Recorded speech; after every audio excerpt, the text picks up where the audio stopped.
ये my dear students class 11th and 12th। तो प्यारे बच्चों, आज हम आपको इंग्लिश ग्रामर के अंतर्गत पढ़ाएंगे क्लॉज। तो इससे आपको अब आगे ये जो है हमारे सिंपल सेंटेंस, कंपाउंड सेंटेंस और कॉम्प्लेक्स सेंटेंस के बारे में जानकारी मिलेगी। तो आज सबसे पहले हमारे लिए जानना जो है क्लॉज के बारे में बेहद ज़रूरी है कि जब तक हम क्लॉज नहीं समझेंगे तो ठीक प्रकार से सिंपल से कंपाउंड या कंपाउंड से सिंपल नहीं कर पाएंगे। तो इसके लिए हमें बच्चों क्लॉज का ज्ञान होना बहुत ज़रूरी है। तो हम देख लेते हैं सबसे पहले कि क्लॉज है क्या। तो सबसे पहले हम आपको इसकी यहाँ पर डेफिनेशन दे रहे हैं क्लॉज की, कि क्लॉज किसे कहते हैं। कि दिया है ग्रुप्स ऑफ वर्ड्स। क्या दिया है बच्चों? ग्रुप्स ऑफ वर्ड्स, जिसे हम बोलेंगे शब्दों का समूह। किसका समूह? शब्दों का समूह। तो उसे हम क्या कहते हैं? क्लॉज। बच्चों, जो क्लॉज होता है इसे हम क्या कहते हैं हिंदी में? उपवाक्य। तो उप का मतलब सीधा होता है उसका छोटा खंड।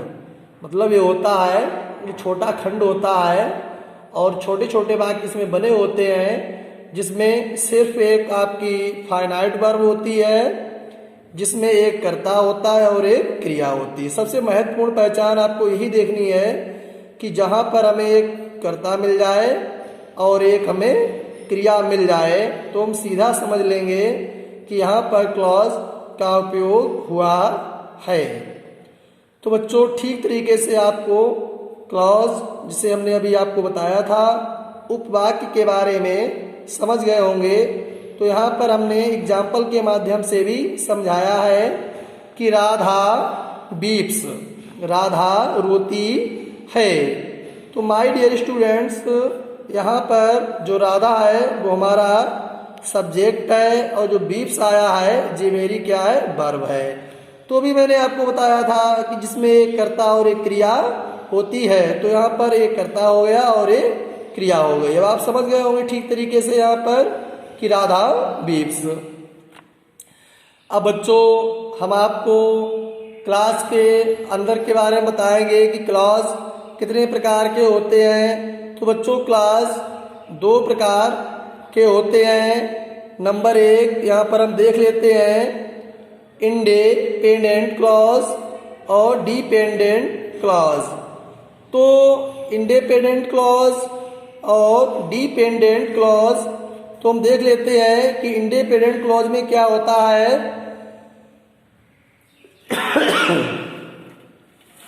एक क्लॉज किसी पर निर्भर नहीं होती है। सबसे पहले इसे आप सीधा समझें कि ये बिल्कुल स्वतंत्र होती है। प्यारे बच्चों, कैसी होती है? ये बिल्कुल स्वतंत्र होती है और ये किसी दूसरे क्लॉज पर निर्भर नहीं होती है। ये खुद में ही खुद पूरी होती है। तो आप समझ गए होंगे कि वहां पर हमारी इंडिपेंडेंट क्लॉज होती है। अब यहाँ पर एक हमने एग्जाम्पल भी दे रखा है इसे समझने के लिए कि my brother lives in Kanpur. तो माई डियर स्टूडेंट्स, मैंने अभी आपको बताया था कि जो माई ब्रदर है ये हमारा सब्जेक्ट हुआ, जो लिव्स है वो हमारी वर्ब हुई और कानपुर हमारा ऑब्जेक्ट हुआ। तो यहाँ पर क्या है कि ये किसी दूसरे पर निर्भर नहीं है, मतलब इसमें कोई दूसरा सेंटेंस नहीं जोड़ा गया। इसका अर्थ जो है अपने में ही पूरा अर्थ है कि माई ब्रदर, मेरा भाई, लिव्स रहता है इन कानपुर, कानपुर में, मेरा भाई कानपुर में रहता है। तो यहाँ पर हमारी इंडिपेंडेंट क्लॉज हुई है। अब बच्चों, हम देखते हैं जो भी हमने आपको इसका दूसरा टाइप बताया था, इसका नाम है डिपेंडेंट क्लॉज, जिसे हम हिंदी में क्या कहेंगे? ये जो है स्वतंत्र नहीं है। ये भैया एक या दूसरी ही क्लॉज पर कैसी है? निर्भर है, डिपेंड ऑन अदर क्लॉज। तो इसलिए हम इसको क्या बोलेंगे? Dependent clause. एक क्लॉज जो होती है वो दूसरे वाक्य पर या खंड पर या भाग पर निर्भर रहती है। कहाँ निर्भर रहती है? दूसरे भाग या खंड पर। तो उसे हम क्या बोलेंगे?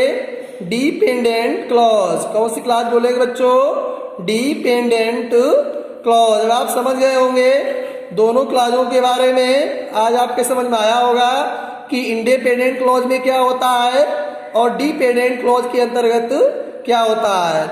अब हम बात करते हैं कि डिपेंडेंट क्लॉज में भी अंदर के प्रकार होते हैं। वो 3 प्रकार की होती हैं। जो हमारी डिपेंडेंट क्लॉज होती हैं वो 3 प्रकार की होती हैं। उनके बारे में हम पढ़ेंगे नीचे।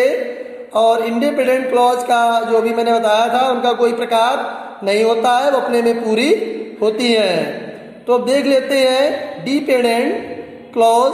तो ये 3 प्रकार की होती हैं। तो सबसे पहले हम देख लेते हैं, यहाँ पर दिया है हमारा जो, हाँ बच्चों एक बार और बता दें कि जो डिपेंडेंट क्लॉज होती है ये 3 प्रकार की होती है। कितने प्रकार की होती है बच्चों? 3 प्रकार की। Number 1 noun clause, number 2 adjective clause, number 3 adverb clause. अब हम देखते हैं नाउन क्लॉज में क्या होता है। इस क्लॉज में नाउन का प्रयोग होता है। अब आप जानते ही हैं कि ऐसे शब्द हैं कि जहाँ पर नाउन का प्रयोग हो गया हो।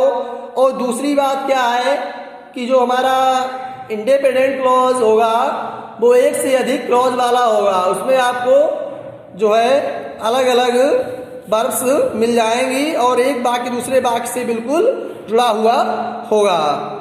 जैसे यहाँ पर मैंने लिख रखा है कि that acts as a noun. That act जो काम करे एज ए नाउन, किसका? संज्ञा का। एज ए नाउन संज्ञा का। तो यहाँ पर क्या है, हम एग्जाम्पल के थ्रू देख लेते हैं कि I thought what she was beautiful. कि आई थॉट मैंने सोचा, व्हाट अब यहाँ पर शब्द क्या आ गया बच्चों? व्हाट शब्द आ गया। अब आप समझ ही गए होंगे कि यहाँ पर हमारी क्लॉज कैसी आ गई? नाउन आ गई। कैसी क्लॉज आ गई? नाउन आ गई। क्योंकि यहाँ से सेंटेंस इधर कैसा हो रहा है? अलग हो रहा है। सी वोर वाज ब्यूटी, उसे बहुत सुंदर पहनी हुई थी। यहाँ पर क्या है? ड्रेस है। तो कैसी थी? वो बहुत सुंदर पहने हुए थी। तो आप समझ गए होंगे यहाँ पर हमारा जो क्लॉज आया है वो कौन सा क्लॉज आया बच्चों? नाउन का क्लॉज आया हुआ है। अब हम देखते हैं एडजेक्टिव क्लॉज, जिसे हम विशेषण कहते हैं। क्या कहते हैं बच्चों? जिसे हम विशेषण कहते हैं। तो इसमें क्या होता है? इस क्लॉज में एडजेक्टिव का प्रयोग होता है। किसका प्रयोग होता है? एडजेक्टिव। एक बहुत सिंपल बात हम आपको बता दें, कुछ ऐसे वर्ड्स होते हैं जिनसे मालूम हो जाता है ये क्लॉज हमारा कहाँ जाएगा और कहाँ पर लग रहा है। जैसे हु, होम, विच, दैट शब्द आते हैं। अगर ये सेंटेंस को अलग कर रहे हो, हम देख लेते हैं बीच में ये शब्द आए हुए हो और एक वाक्य दूसरे वाक्य से जोड़ रहे हो, तो वहां पर हमारा सीधा एडजेक्टिव क्लॉज होता है। क्या होता है प्यारे बच्चों? वहां पर हमारा एडजेक्टिव क्लॉज होता है। आप समझ गए होंगे यहाँ पर भी कि एडजेक्टिव क्लॉज किन स्थानों पर होता है। तो एग्जाम्पल के माध्यम से हम यहाँ पर और समझ लेते हैं कि the girl is who leading the parade is my best friend. Is my best friend.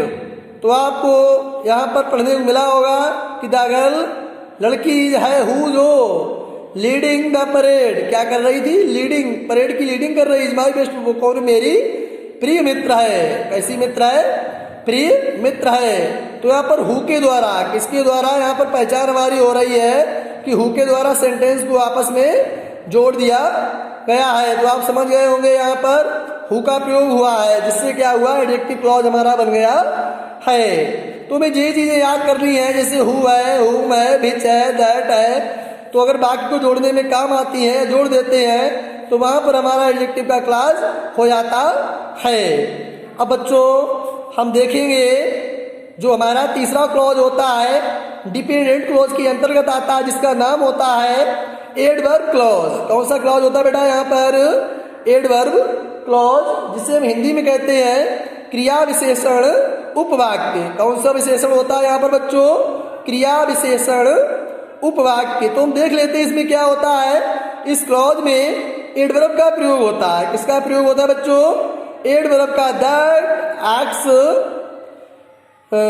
That acts as an adverb. अब ये नहीं कहेंगे यहाँ पर एन लगेगा क्योंकि एडवर्ब आया हुआ है, तो हमारा ये वोवेल्स का नियम होता है, तो यहाँ पर एन लगेगा। अब इसमें क्या होता है? इसमें जो होता है वेदर और एज सून आदि ऐसे वर्ड्स आते हैं जहाँ पर हमारा एडवर्ब क्लॉज होता है। और हमें क्या देखना पड़ता है कि इससे भी वो चीज़ें सब कैसी होती हैं, अलग होती है एक दूसरे से। बाकी को हम जोड़ देते हैं, क्या करते हैं? जोड़ देते हैं। और जो है देन भी आता है, यहाँ पर दिया है ये जो देन लगा है एग्जाम्पल में, यहाँ पर देखते हैं कि she likes the red car. She likes the red car, वो जो है लाल कार पसंद करती है। मोर देन अधिक, हर हस्बैंड अपने पति की अपेक्षा, भाई अपने पति की अपेक्षा लाल कार अधिक पसंद करती है। तो आपको एग्जाम्पल जो है एडवर्ब क्लॉज का भी मिल गया है, एडजेक्टिव क्लॉज का मिल गया है और नाउन क्लॉज का भी मिल गया है। अब हमें इस बात की आशा है कि आपको ठीक से समझ में आ गया होगा इंडिपेंडेंट और डिपेंडेंट क्लॉज। अब बच्चों इससे आगे का वीडियो आपको कल मिलेगा, जिसमें हम आपके लिए simple sentence change into compound sentence के कुछ ऐसे नियम बताएंगे पहले, वो मिलेगा। और उसके जो संयोजक होते हैं, जो हमारे कंजक्शंस होते हैं, तो कंजक्शन का वीडियो हम आपको कल प्रदान करेंगे। आज का वीडियो यहीं तक।